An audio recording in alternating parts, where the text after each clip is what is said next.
Olá, amigos, olá, amigas. Estamos iniciando o nosso Economia e Desenvolvimento desta semana. Vamos de imediato ao espaço mais aguardado aqui no começo do programa, que é conversando sobre contabilidade.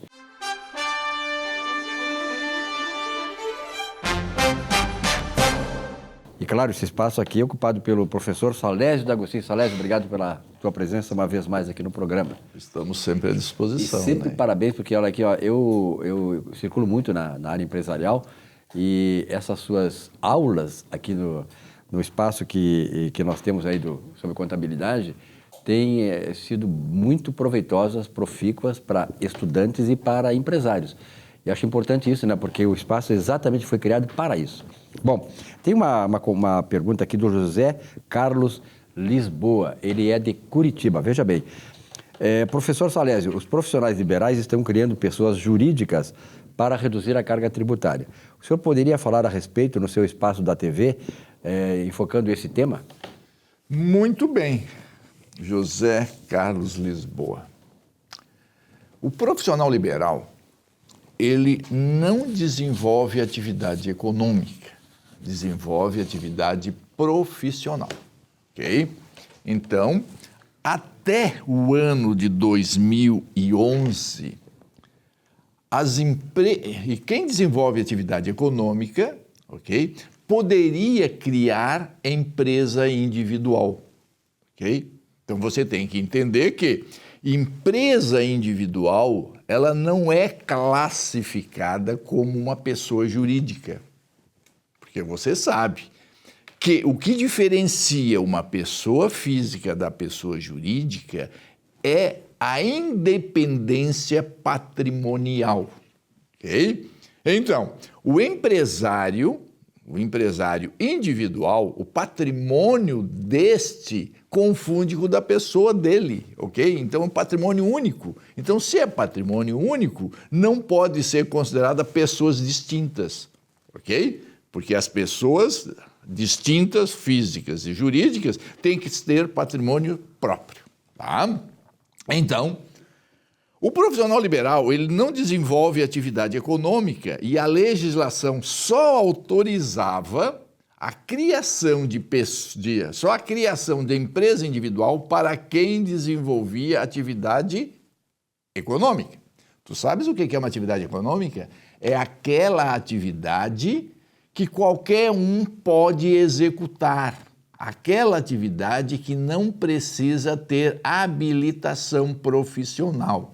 Então, se você é um sapateiro, aí você pergunta, para fazer sapato, preciso de habilitação profissional? Se você responder que não, então é uma atividade econômica.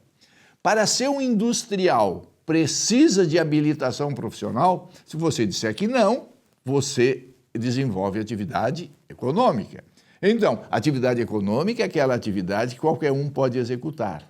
Enquanto que as atividades profissionais de profissão liberal... Advogado, por exemplo. Precisa de habilitação. Então, não é qualquer um que queira ser advogado, não é qualquer um que vai querer ser médico, não é qualquer um que pode ser contador. Para esses profissionais, precisa da habilitação. Então, quem autoriza ele executar a atividade não é o registro do comércio, e sim o registro do seu diploma no Conselho de Fiscalização Profissional, ok? Então, o que acontecia? Até 2011... nós tínhamos no rol de pessoas jurídicas somente aquelas pessoas, né, aquelas pessoas que podiam separar os seus patrimônios, tá? Então, ou seja, nós tínhamos como pessoas jurídicas só aquelas sociedades formadas por mais de uma pessoa. Por quê? Quando nós temos uma sociedade, o que regula o direito e as obrigações contratuais, né, não é em relação à atividade, mas sim em relação aos seus direitos e obrigações de exercer a atividade. Então, o que aconteceu? Em 2011, pela Lei 12.441, o Estado incluiu no rol das pessoas jurídicas as empresas individuais limitadas. ok? Por que limitada? Porque se é limitada, os patrimônios se separam. Aí nós temos o patrimônio da pessoa natural e o patrimônio da pessoa jurídica. Então, foi a primeira vez que a legislação brasileira autorizou a inclusão de empresa individual no rol das pessoas jurídicas, separando o seu patrimônio. Só que, para criar uma pessoa jurídica individual limitada, o Estado estabeleceu um capital mínimo de 100 salários mínimos. Aí dificultou. 100 salários mínimos já cento e tantos mil reais, R$141.200. Então, deu dificuldade. A partir de 2019, pela Lei 13.874, o Estado esqueceu a atividade econômica e incluiu todas as atividades, tá, no rol das pessoas jurídicas individuais. E aí criou o quê? A Sociedade Unipessoal Limitada.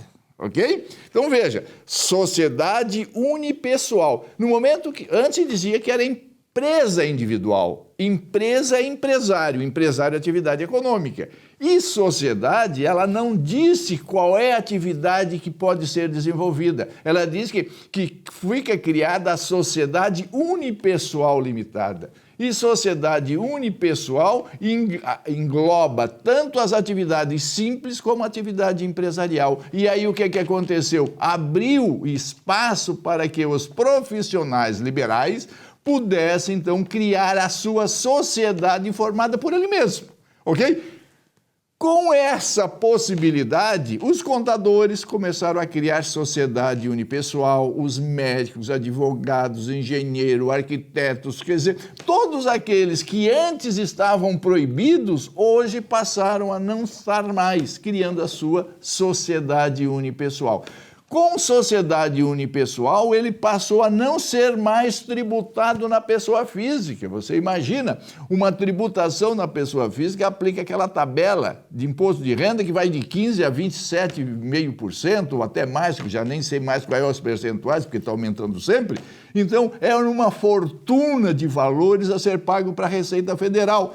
Com a criação da sociedade unipessoal, um médico pode criar a sua sociedade dele mesmo, e aí, limitada. E aí o que acontece? Ele separa do seu patrimônio pessoal, transferindo para esta sociedade que é dele mesmo, uma parte do seu capital do seu patrimônio para poder desenvolver a atividade. E com isso ele pode o quê? Ele pode tributar através do lucro presumido, ele pode tributar através do lucro real e até mesmo em algumas atividades em que não há proibição, pode até ser incluído no Simples Nacional. Com isso, a carga tributária foi lá embaixo, ok? É por isso que eu digo, é isso mesmo.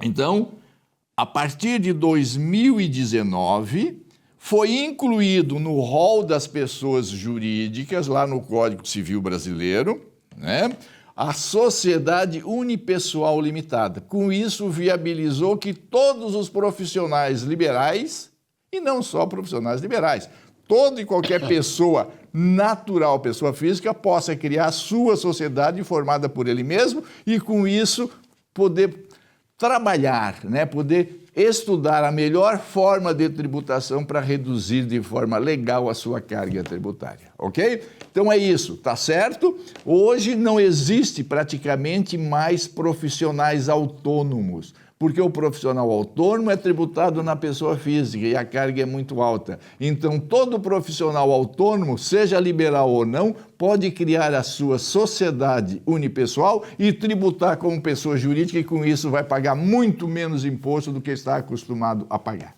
Tá ok? O senhor José Carlos. É isso aí. Não sei se eu fui claro na explicação, mas exatamente isso. Os profissionais liberais, a partir de 2019, têm a possibilidade de criar a sua pessoa jurídica como sociedade unipessoal para desenvolver a atividade profissional e, com isso, reduzir a sua carga tributária. Recomendo os médicos, os dentistas, os engenheiros, os arquitetos, os contadores, ok? Que antes de fazer essa transformação, busque a orientação de um profissional para que fique muito bem orientado, tá certo? É isso aí. Um forte abraço. Professor Salesi, até a próxima aula. Vamos lá, até a próxima aula. Abraço. Um abraço.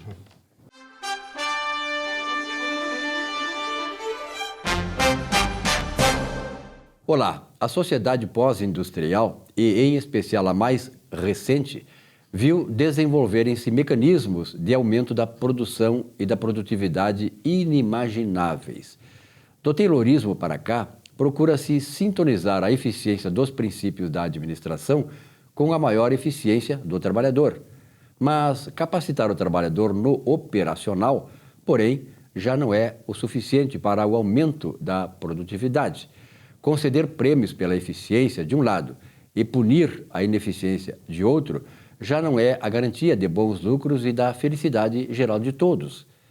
A organização que conseguir transmitir a seus colaboradores o senso de propósito nas tarefas do dia a dia, esta marchará à frente e seus colaboradores se sentirão naturalmente cientes e motivados a fazer sempre mais e muito melhor. A economia comportamental, que é o tema das minhas palestras, trata exatamente a questão sobre a ética da espiritualidade no trabalho. E os resultados são bem animadores. As empresas lucram e os colaboradores sentem-se animados e realizados na sua profissão. A espiritualidade faz tanta diferença hoje no mundo corporativo que provocou a Universidade de Harvard a criar uma espécie de faculdade da espiritualidade. Você, empresário, precisa dar essa chance à sua equipe. Do ambiente de felicidade que sua empresa passará a oferecer, verá surgir retornos materializados em lucros financeiros e bem-aventurança para todos, líderes e liderados. Boa semana. Muito bem, estamos aqui agora com o Dr. Gustavo Bernardi, que é especializado nessa área de advocacia, família, essas coisas todas. E, sobretudo, né, Bernardi, tem uma questão que diz respeito ao chamado bem de família. Em primeiro lugar, saber o que é, o que conceito é esse bem de família e se ele, como muita gente acredita, é um bem impenhorável. E aí? Tudo bem, Silvio? Bem, na verdade, o bem de família foi instituído pela Lei 8.009 lá nos anos 1990, né? Ele veio para proteger a família, a unidade familiar, né? Aquele único bem residencial em que a família residia efetivamente. Ao longo dos anos, os tribunais foram modificando um pouquinho isso, né? Hoje, na verdade, o bem de família pode ser de uma pessoa solteira, de uma pessoa viúva, né? Só que as pessoas imaginam, Silvio, porque como se conhece como bem de família, esse bem é sempre impenhorável. E ele não é, né? Existem diversos casos que possibilitam a penhora do teu único imóvel residencial, chamado bem de família, né? Eu quero trazer aqui um caso muito importante, que recém foi julgado no STJ, que traz mais uma vez a possibilidade de penhora desses bens. Então, um bem de família, quando você tem um único imóvel, né, ele não é absolutamente impenhorável. Ele é penhorável por dívidas contraídas na própria compra do bem. Então, se tu comprou esse bem parcelado de pessoa física ou de pessoa jurídica, ele é penhorável por conta dessa dívida. Ele é penhorável por conta de dívidas de PTU e condomínio dele mesmo, do próprio bem. Ele é penhorável em casos de dívidas de pensão alimentícia. Era uma grande discussão sempre se o bem de família do pai que devia a pensão alimentícia aos filhos ou à ex-esposa era possível de ser penhorado. E ele é confirmado mais uma vez no STJ. Ele é penhorável também se você compra ele na forma de hipoteca ou de algum financiamento bancário. Ele é penhorável. E ele é penhorável em condenações de ações criminais que determinam a indenização. Então, o bem de família não é absolutamente impenhorável. Uma outra coisa que as pessoas precisam entender também, Silvio, né, que não basta tu apenas imaginar que porque tu tem um bem único, né, esse bem é de família. As pessoas deixam de fazer a instituição regular do bem de família, que é fazer gravar lá no registro de imóveis de que aquela pessoa estabeleceu que aquele bem é o bem de família dela. E isso dá uma grande diferença na defesa do bem. Se eu simplesmente, dentro de uma execução qualquer, alego que aquele meu bem é um bem de família e, portanto, impenhorável, eu já sofri a penhora, eu já estou com a execução escrita lá na matrícula do registro de imóveis, eu tenho que fazer todo um outro trabalho, todo um outro exercício.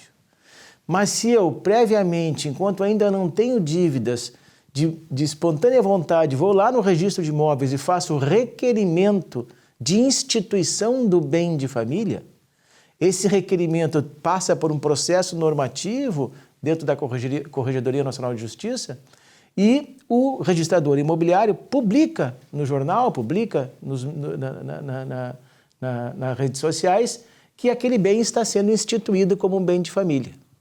Essa publicação fica durante 30 dias aguardando alguma impugnação de algum credor dessa pessoa, mas ao final disso, se ninguém impugna, vai averbado na matrícula do imóvel que aquele bem é impenhorável. E daí sim o registrador imobiliário está autorizado a devolver os pedidos de penhora.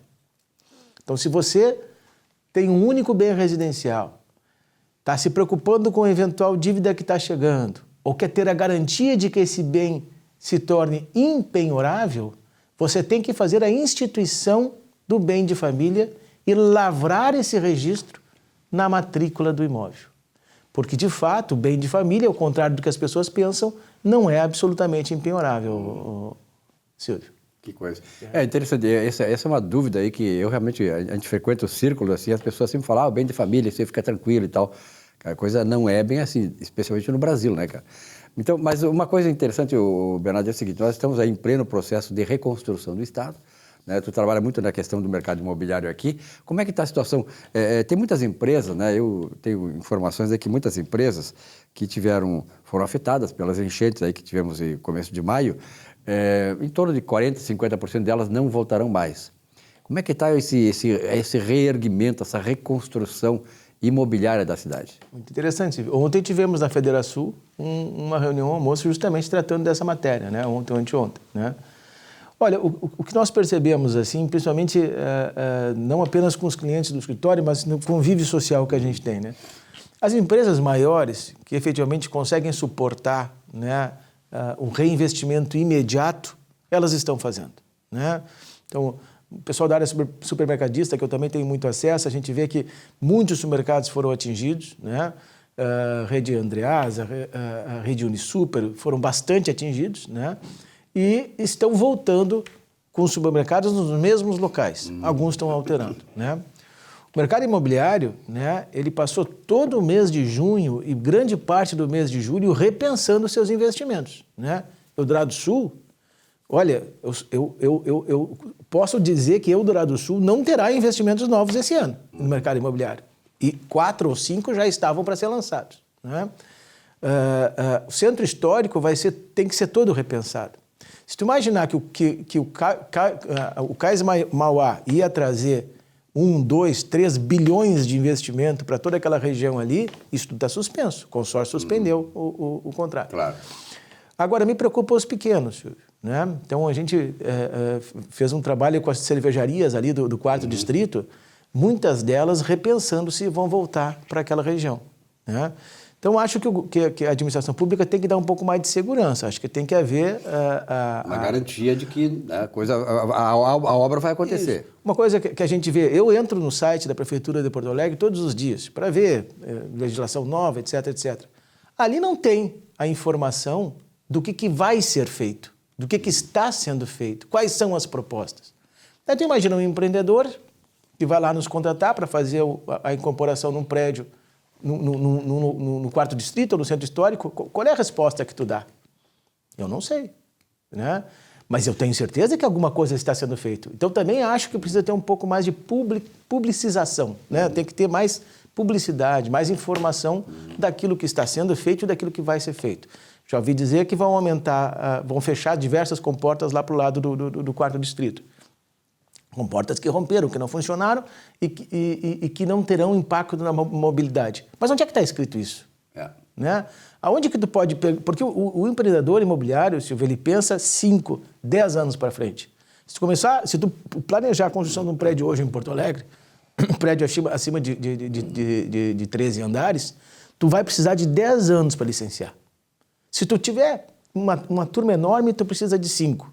Só que depois tu precisa mais 3 para construir e mais 3 para vender. Então, como é que tu pode orientar um empreendedor a fazer uma obra ali, se tu não sabe o que vai acontecer daqui a 10 anos? É muito difícil. Então, tem que ter previsibilidade. Se vier a previsibilidade, se vier a volta da segurança, o mercado imobiliário volta e volta pujante. Nós já falamos sobre isso aqui. Claro. Já vimos como é que foi na pandemia, que o mercado imobiliário foi o primeiro a vir e puxou o resto, né? Será assim agora no Rio Grande do Sul também, mas tem que haver previsibilidade. Nesse evento, estava o Telmo Drebes falando sobre o CD que ele abriu lá O Drebes é da Lebes, né? Da Lebes, né? E falando que abriu mais 3 lojas agora, recentemente, depois das enchentes, né? Ok? Olha só, que coisa valorosa. Mas é uma empresa que tem recurso financeiro para isso. Mas e o pequeno? Né? O cara que tinha loja de sapato no centro, loja de coisa de cozinha no centro, né? Marechal Floriano, aquelas ruas ali, continua tudo fechado. Né? Então tem que repensar isso tudo, Silvio. Tá? Em várias áreas aqui, por exemplo, assim, uma área que não foi tão afetada, Oswaldo Aranha ali, passei lá anteontem, essa semana, tem dezenas de lojas que fecharam ali, inclusive por causa da enchente, né? Que afetou, de certa maneira, indiretamente o pessoal. Então, realmente, digamos assim, o perfil imobiliário da capital, ele está desnudado de novo, né? Falamos aqui também, já no teu programa, que estava todo um movimento de transformação de salas, prédios em salas comerciais no centro, em pequenas kitnets, né? Ninguém mais quer uma sala comercial no centro, mas todo mundo quer morar no centro, né? Só que agora esses prédios todos foram inundados no térreo, né? Então, N fundos imobiliários que se dedicavam a isso suspenderam os investimentos, né? Vai voltar? Vai, desde que haja uma clara concepção do que vai ser feito para que a tragédia não aconteça mais. Essa previsibilidade é importante. Aliás, nós estamos num ano de eleições municipais, né? É preciso que nós tenhamos a consciência, né, de saber quem vamos escolher. Só vi o histórico daqui que passou em Porto Alegre, porque essa questão das enchentes aí, o fato de não termos obras não foi do atual governo. Não quero defender o atual governo, mas isso aí é de 40 anos para cá. Sim. Né? Vem de várias e várias administrações que não deram bola para isso. Então é preciso também levar em conta isso na hora de a gente escolher quem, né, deverá administrar a cidade a partir do ano que vem. Um abraço, obrigado. Um abraço, Silvio. Até uma próxima. Até a próxima. Bom, nesse espaço do programa, estou aqui recebendo a visita do Carlos Biderman. Carlos, obrigado pela tua presença. Sempre muito bom receber um empresário, né, que tem essa visão como tu tens. E, sobretudo, num momento como esse, né, de preocupação, né, Carlos? Obrigado pela tua presença. Obrigado, Silvio. Obrigado. É um prazer conversar contigo. A gente sempre aprende aqui nesse nosso bate-papo. Nós também dizemos a mesma coisa. A gente sempre aqui traz... Olha, eu sou meio que egoísta nesse sentido. Eu trago as pessoas aqui que vêm contribuir comigo também, claro, com você, telespectador. Evidentemente, né, Carlos, que nós estamos vivendo uma situação muito diferente e difícil no Brasil. Nós tivemos lá a pandemia, depois da pandemia, o governo Lula. Se não bastasse todas essas duas pandemias, agora vem a inundação para ferrar o Rio Grande do Sul mesmo, né? É verdade, Silvio. De surpresas, de tédio a gente não morre, não morre, é verdade. De tédio não morremos. De novo, Silvio, a gente, enfim, acho que todos estamos aí sofrendo esse processo de recuperação da enchente. Eu estou muito preocupado com o Rio Grande do Sul. No primeiro momento eu entendi, Silvio, que seria uma oportunidade para o Rio Grande do Sul sair desse marasmo que nos encontramos há muitos anos e que houvesse realmente uma união do Estado pela reconstrução. Mas não é o que eu estou percebendo que está acontecendo. Primeiro, o apoio da União Federal não existe, né? É uma grotesca piada o apoio do governo federal, né? Sem fazer grandes loas ao governo Bolsonaro, mas bastava copiar o que o Bolsonaro fez na pandemia, repetir o que ele fez na pandemia para o Rio Grande do Sul, que estava resolvida a questão, né?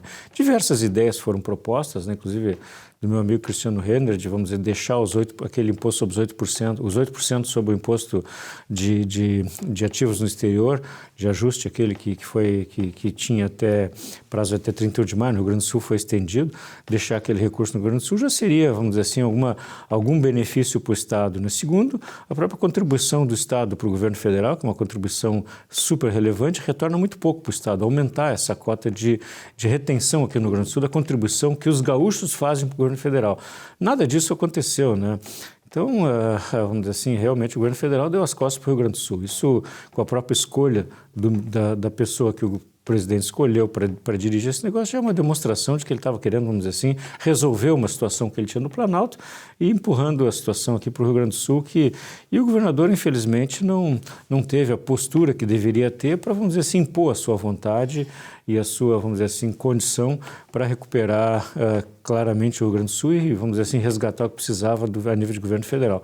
E resta nosso prefeito aqui, que está fazendo um trabalho fantástico, né, o prefeito Melo, na medida do possível, vamos dizer assim, dada a omissão de diversos governos anteriores, e não dá para culpá-lo disso, pelo contrário, ele foi o primeiro prefeito que não usou recursos do DEMAI para cobrir furo da prefeitura, todos os anteriores usaram, o prefeito Melo não usou. Então, as deficiências que existiam na infraestrutura do Estado já estavam aí colocadas, né? E tem essa questão que, para mim, é básica na questão do que aconteceu em Porto Alegre especificamente, que é a questão do assoreamento do Rio Guaíba, né? Que, enfim, que os nossos queridos ambientalistas que impediram, vamos dizer assim, com o apoio do Ministério Público e da Justiça Gaúcha, a proibição de retirada de areia do Rio Guaíba, proibindo, enfim, a retirada de areia para a construção do Rio Guaíba, o que provocou esse assoreamento fantástico do Rio Guaíba. Aquelas pessoas que usam o rio para navegar, passear de barco e tal, de lancha, sabem, enfim, que o rio tem profundidade em alguns lugares de 30 centímetros, no máximo 1 metro em alguns lugares. Então, foi dragado apenas o canal. Então, essa é uma das razões básicas pelas quais houve a enchente aqui em Porto Alegre e vai continuar acontecendo, porque o rio está super assoreado, já houve uma decisão negativa em relação, mais uma em relação ao desassoreamento do Guaíba, e se isso não acontecer, Porto Alegre vai continuar enchendo. Pode botar a bomba que botar, o muro que botar, a proteção que botar, mas como o rio está absolutamente assoreado, cheio de areia, e com os detritos que se acumularam ao longo dessas últimas correntezas, não só essas últimas como as anteriores, então o risco de acontecer novamente é muito grande. Na verdade, né, esta ideologia é uma ideologia assassina, porque na verdade ela está assassinando pessoas, está destruindo a vida urbana da cidade, está trazendo subdesenvolvimento, trazendo tragédias onde quer que ela se implante, né? Veja bem, tem parlamentares gaúchos eleitos, deputados federais, né, que deram outro dia voto contrário a uma decisão que ia aliviar a dívida do Rio Grande do Sul, numa situação que nós estamos vivendo. E eles foram contrários. E uma dessas representantes é a candidata a prefeita de Porto Alegre. Quer dizer, eu acho que isso passa muito por nós, pelo eleitor, né, Carlos? Ter um pouquinho de discernimento, conhecer as coisas e ter discernimento na hora do voto. Votar nessa gente, essa ideologia de esquerda que só quer penúria, desolação, tragédia, não está nem um pouco importada com o seu bem-estar, com o bem-estar da sua família, do povo gaúcho. Essa senhora que tu está te referindo, que eu prefiro até nem citar o nome, ela, vamos dizer, 20 dias depois de acontecer a enchente, finalmente apareceu, certamente provocada por seus assessores de campanha. Com um marketing aí para mostrar que estava lá. De tênisinho branco, enfim, de marca, em cima de um barquinho, passeando para mostrar, vamos dizer assim, dando conforto para 1 ou 2 pessoas para tirar fotografia e filmar. Quer dizer, é absolutamente ridículo que aquela cena, patética aquela cena, e está aí com 30% de intenção de voto para a Prefeitura de Porto Alegre. Imagina se esse pessoal estivesse na Prefeitura de Porto Alegre, o que teria acontecido, né? E eu queria, vamos dizer, mais uma vez fazer referência à atuação do prefeito Melo, que tem sido realmente extraordinário.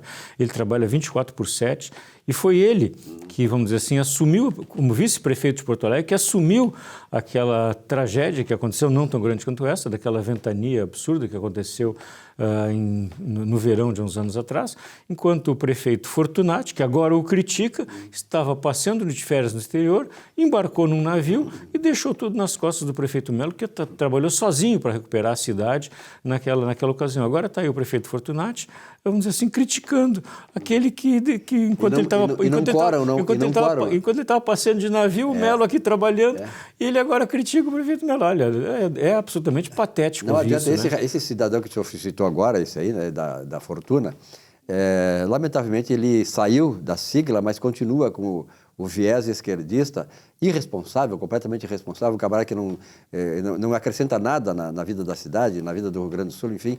E muito triste eu fico com essas pessoas que elegem esses camaradas. Quer dizer, só pode ser da mesma laia, como se diz lá em Uruguaiana, são tudo da mesma laia. É a pessoa que pode ter lá sua postura, sua ideologia, agora não ter caráter, né? Não ter hombridade, não ter o reconhecimento. Mínimo que ele tinha que ter reconhecimento porque o Melo fez enquanto ele estava passeando de navio. O Melo estava aqui trabalhando para sustentar a cidade naquela tragédia que aconteceu. Agora tem ideologias como essa que atraem só caráteres desses, né? Eu acho que o caráter, ele se adapta a essa ideologia e a ideologia é o caráter dessa gente. Onde quer que eles passem, eles fazem isso, né? Então veja bem a questão, por exemplo, do governo federal. Nós temos hoje o Joe Biden lá nos Estados Unidos que está fora da casinha completamente. Como se isso não bastasse, também nós temos o nosso presidente que está fora da casinha, completamente fora.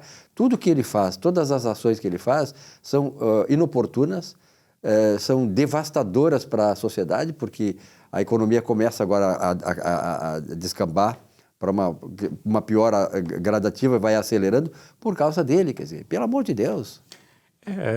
Silvestre, eu tenho me questionado, esse dia conversando com amigos também, nós conversávamos sobre isso, não existe mais uma liderança global, né, que pessoa que possa, vamos dizer assim, representar os interesses maiores, algum estadista, né, que talvez seja a melhor palavra. Não existe um estadista no mundo hoje, né? O próprio Estados Unidos, essa dicotomia que lá existe, vamos dizer, são dois presidentes com problemas, né?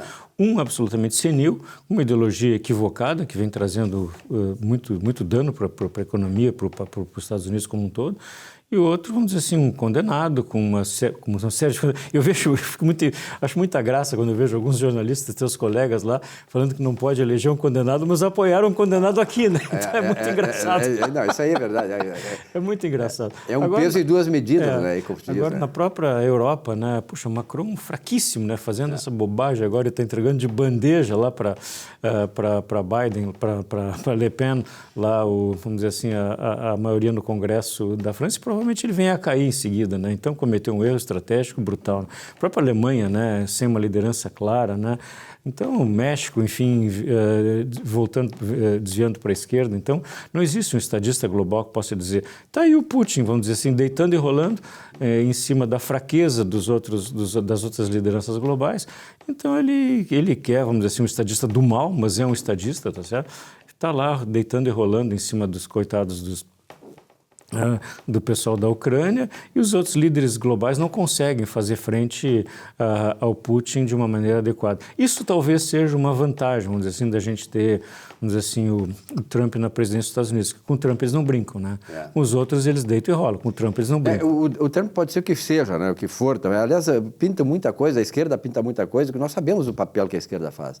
Nós sabemos o viés, né? Eles querem, primeiro, desmontar a ética, eles querem destruir a pessoa em primeiro lugar. E fazem isso sem o menor constrangimento, né? Inventam coisas. O Trump tem muita coisa inventada pela mídia, nós sabemos disso. Porque esse é o instrumento que eles fazem para demonizar as pessoas, para poderem avançar com as suas falcatruas, enfim. Mas, na verdade, o que eu acho mais engraçado, Silvio, é que tudo que representa aquilo que eles não gostam é um ataque à democracia. É um ataque à democracia. Tudo é ataque à democracia. Então, é super engraçado ver esses caras falarem. Esses dias eu estava vendo uma palestra de um tido como uma pessoa importante que mora nos Estados Unidos, enfim, brasileiro, que tido como cientista político. Eu acho engraçado essas alcunhas, né? Falando em que Trump representa uma ameaça à democracia. Olha aqui, ameaça à democracia. O Obama passou todos os seus dias do seu governo, dos seus dois governos, todos os seus dias em guerra. O Trump não. Então quem é que é o guerreiro? Quem é que quer a paz e quem é que quer a guerra, né? Exatamente. Na verdade, é o seguinte, eu acho, viu, sinceramente, nós estamos hoje no dia 4, nós estamos gravando aqui esse programa, dia 4 de julho de 2024. 4 de julho é uma data importante, porque em 1776, portanto, há 248 anos, né, houve a independência dos Estados Unidos. A independência dos Estados Unidos é uma coisa, é uma data emblemática, porque ela, no fundo, representa a consolidação da democracia, a verdadeira democracia que nós sabemos, né, que existe no mundo, a partir dos Estados Unidos. Que lições essa independência dos Estados Unidos nos traz? E o que isso nós podemos, digamos assim, absorver desse momento americano? Eu acho, Silvio, bom falar disso, né? Porque 4 de julho talvez seja a data mais importante da democracia global, onde se consolida os Estados Unidos da América, a união daqueles 13 estados, se não me engano, 13 colônias. 13 colônias naquela data, com a independência em relação à Inglaterra. Foi independência, mas as relações foram mantidas de uma certa forma cordial, e a data que foi promulgada a Constituição americana, né? Que começa com a famosa frase "We the people", né? Nós o povo. E esse conceito do povo soberano, né? Soberano sobre os governos, quem manda é o povo, né? Então, acho que essa expressão máxima, né? Aquela primeira frase da Constituição americana, consagrada na Constituição, lá em 1776, é o que levou o mundo ocidental ao crescimento, a toda essa evolução extraordinária de lá para cá. E sem vamos dizer assim, sem a democracia, sem a liberdade que foi consolidada e o respeito ao indivíduo, respeito ao cidadão, respeito à propriedade, que são os fundamentos básicos da Constituição americana, que, aliás, nunca foi mudada. Existem emendas, mas nunca os conceitos básicos... São 27 artigos, se não me engano. Nunca os conceitos básicos da Constituição americana foram mudados, porque eles são os valores permanentes da civilização e da cultura. Claro que tenta-se adaptar aqui e ali, se fizer muita bobagem, foi feito de lá para cá, mas vamos dizer assim, a construção da civilização moderna, da civilização ocidental, da civilização do crescimento, respeito especialmente ao indivíduo e à propriedade privada, foi consolidada naquela data e naqueles conceitos. Então, aquele é o grande passo para o crescimento e para o surgimento da sociedade como ela se consolida hoje. Eu não sei se foi Thomas Jefferson, foi o terceiro presidente americano e um dos redatores, né, da Carta de Independência Americana, que disse o seguinte, quando um governo é temido pelo povo, nós estamos numa ditadura. Exatamente. Quando o governo teme o povo, nós temos uma democracia. Nós vivemos nessa dicotomia, né, no mundo inteiro e tal. E no Brasil, sobretudo hoje, nós estamos aqui falando e dando opinião e temendo, de repente, ser perseguido, ser preso, ser condenado e tal, por um governo que é ditatorial. Nós tememos esse povo, logo nós não vivemos numa democracia. E nós temos a reinvenção da democracia pelo ministro Barroso. A reinvenção da democracia. Que reinventou a democracia, ou seja, democracia para os amigos, né? Para os inimigos não tem democracia. Muito engraçado, muito triste, aliás. É engraçado para tentar rir um pouco, mas é muito triste a situação que a gente vive no Brasil, com ataques à democracia feito por quem mais deveria respeitá-la, que é o quem mais diz que defende a democracia, quem mais ataca a democracia. O que é o normal que eles fazem, né? Eles dizem que defendem, mas atacam, que é o Supremo Tribunal Federal, infelizmente. Né? Bom, Carlos, nós estamos aí iniciando julho agora, no segundo semestre de 2024. Naturalmente, nós sabemos que o governo hoje não pode tudo, tá? Mas se ele não pode construir muita coisa, ele pode destruir muita coisa. Nós vivemos essa questão, essa dicotomia aí, e sobretudo na questão da destruição da economia. Como é que tu está vendo o encaminhamento da economia brasileira? Os juros estão subindo e tal, naturalmente, porque o sistema econômico, sobretudo financeiro, ele se baseia muito em expectativas. Aí quando tu tem um cara que é o presidente da República, diz tanta bobagem, né? Agora está querendo saber quem é que está aumentando o juro, quer condenar, quer prender quem... Ora, isso aí é consequência das suas falastronice, né? Que acontece cada vez que ele abre a boca.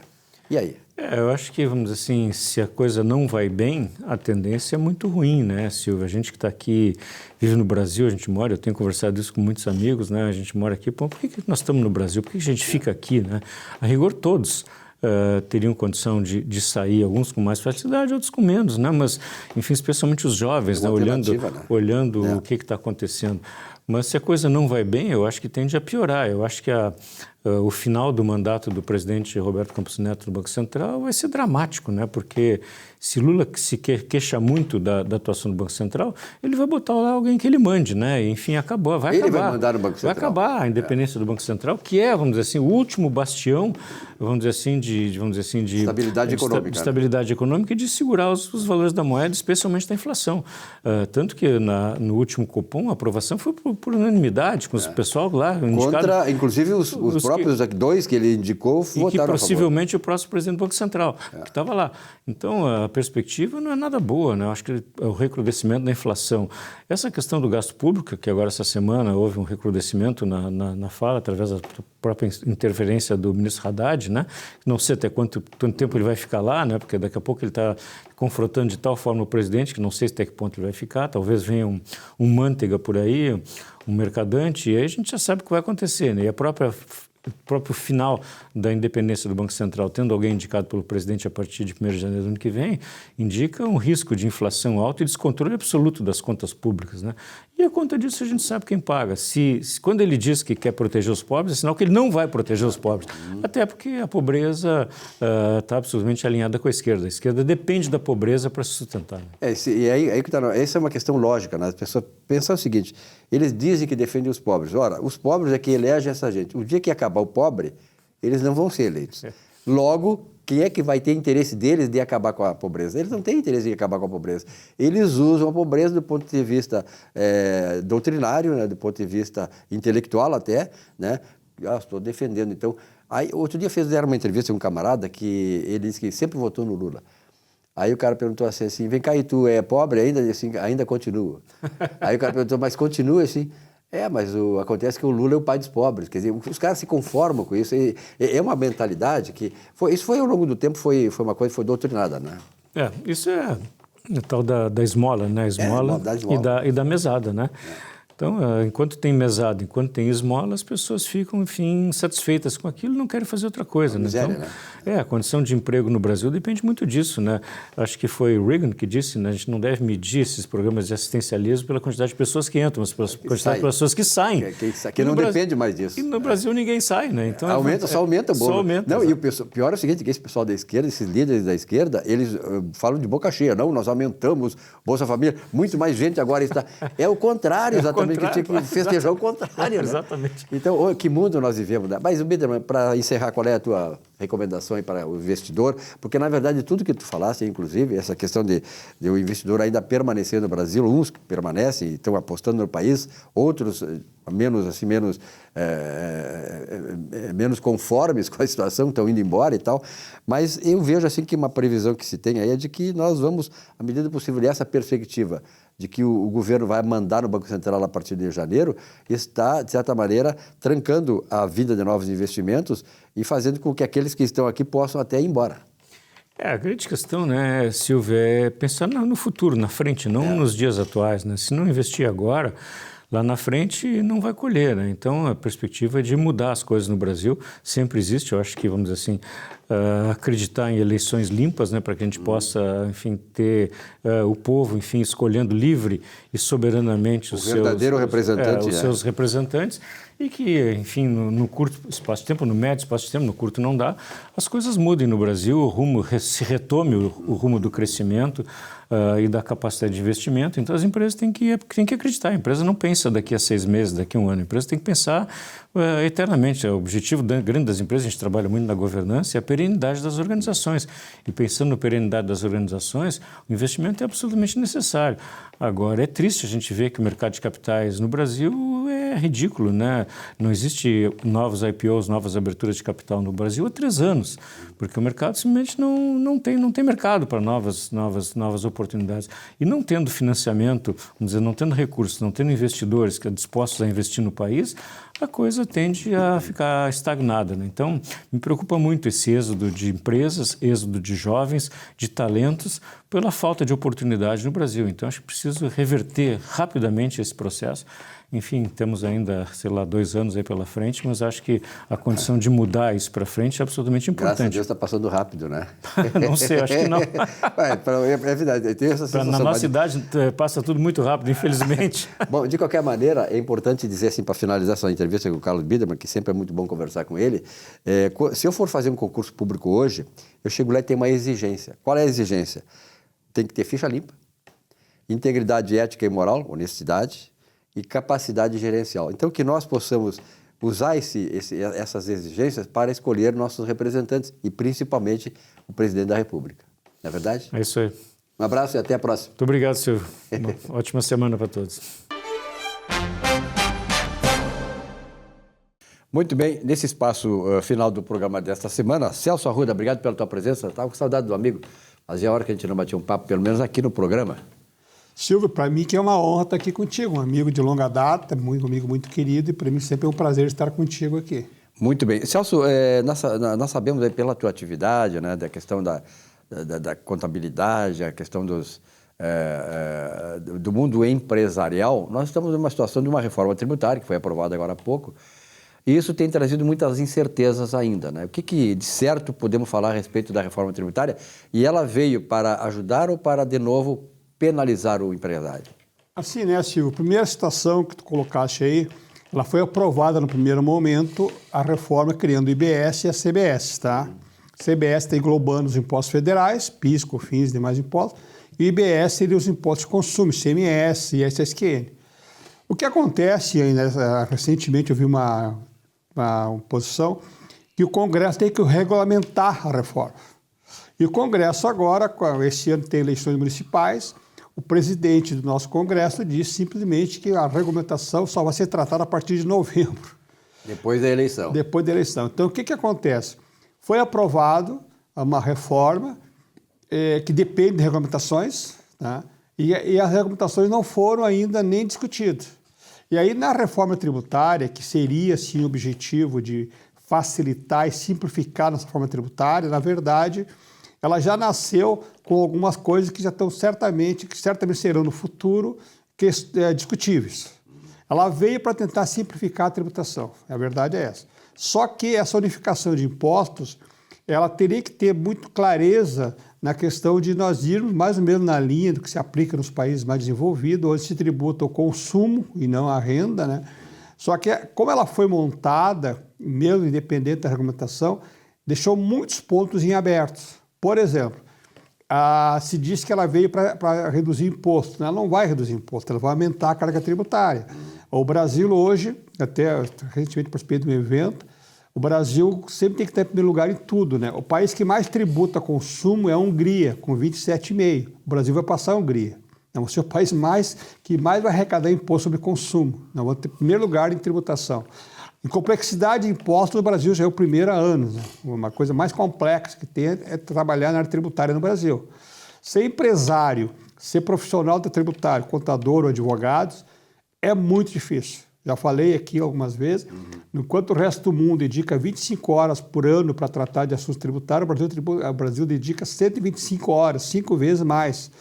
Está a complexidade da lei. Então, essa reforma tributária, que tem que ser feita, é muito complexa a situação tributária no Brasil, só que como ela foi aprovada, ela vai gerar mais controvérsias e vai trazer embutida uma carga de impostos, além de ainda não estar regulamentado. E agora, quando o presidente fala que é uma coisa que vai mudar toda a economia brasileira, que eles falam, é muito bonito falar que é para captar investidores.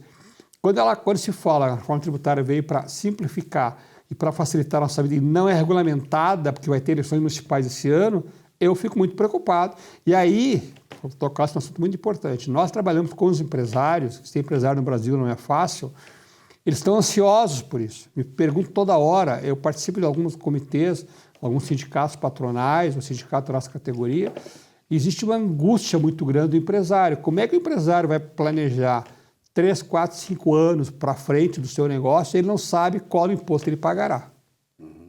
Isso não traz apenas uma insegurança, como acaba afastando novos investimentos, né?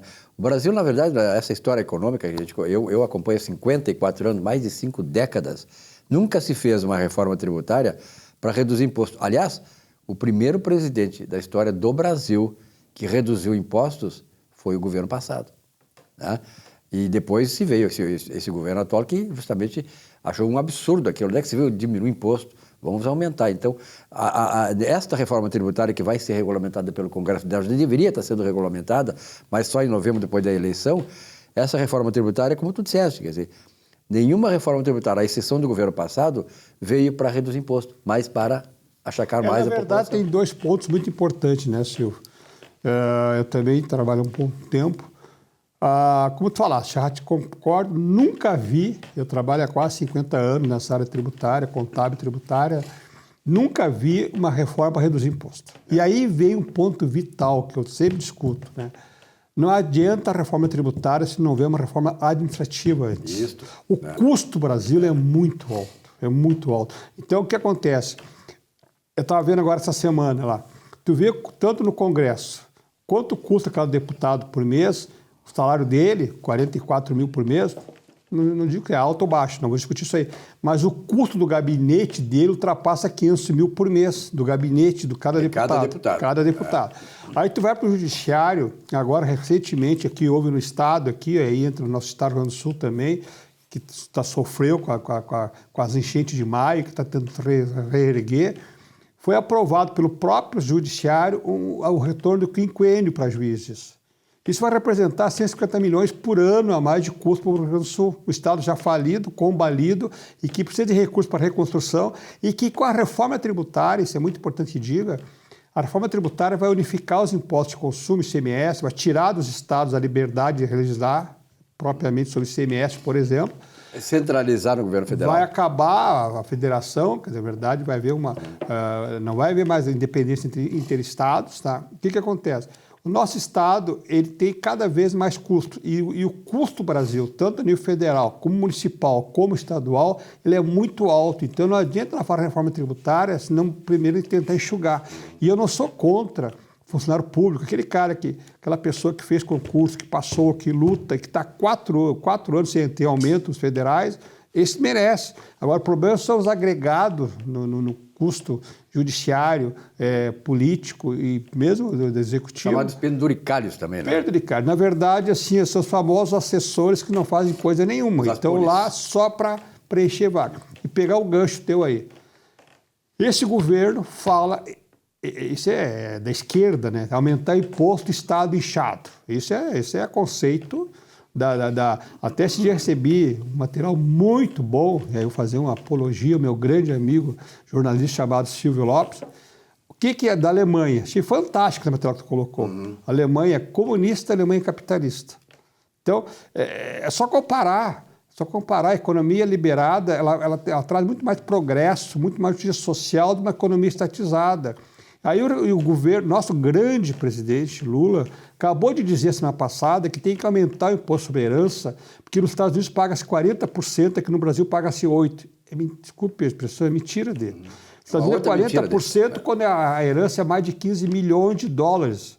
Então ele faz falácias, ele faz um jogo de palavras para enganar os incautos, pessoa que não tem conhecimento, e apregoando que na herança tem que haver uma tributação maior. Só que a herança que o pai deixa para os filhos, ele trabalhou, ele lutou. Já se paga muito imposto na herança, sabe? Ele já paga todos os impostos. A gente fez, eu estava discutindo num seminário aí, se nós seguirmos o que o nosso grande presidente quer, em 3 gerações acaba o patrimônio da família. Vai ficar tudo para o Estado. É 40%. É isso que eles querem, né? Então, eles querem estatizar a propriedade através de um modo tributário. Aliás, tu tocaste num ponto importante, essa questão do presidente estar mentindo, né?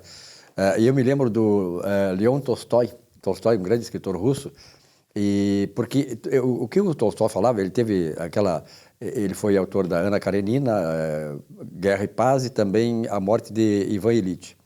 Nas 3 obras, ele trata dessas questões.